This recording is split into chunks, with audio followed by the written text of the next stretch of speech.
Hi everyone! Today, we're going to talk about one of the most important economic events of the last decade, the U.S. China trade deal. Let's start with some background.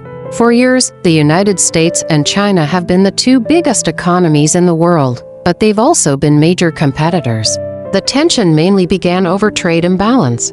The U.S. imported far more goods from China than it exported, creating a massive trade deficit, meaning America was buying much more than it was selling. In 2018, the U.S. government, under President Donald Trump, decided to take action. It accused China of unfair trade practices, things like intellectual property theft, forced technology transfer, and government subsidies for Chinese companies. In response, the U.S. started placing tariffs, basically taxes, on hundreds of billions of dollars worth of Chinese goods.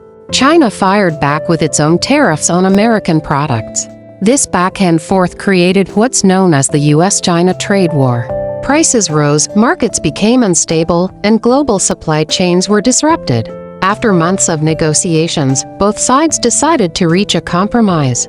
In January 2020, they signed what's called the Phase 1 trade deal. So, what did this deal include? First, China agreed to buy more American goods, around $200 billion worth over 2 years, including agricultural products like soybeans, manufactured goods, and energy. Second, China promised to strengthen protection for American intellectual property and stop forcing U.S. companies to share their technology in exchange for market access. In return, the U.S. agreed to reduce some tariffs, but many remained in place as a form of pressure for future negotiations.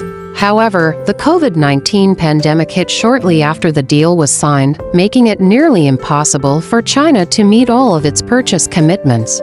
Trade between the two nations did continue, but the original targets were not fully achieved. Today, the trade relationship between the U.S. and China is still complex. Both countries depend on each other economically, yet they continue to compete in technology, manufacturing, and global influence.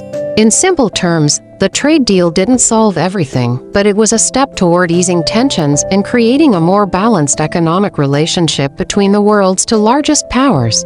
Thank you for watching.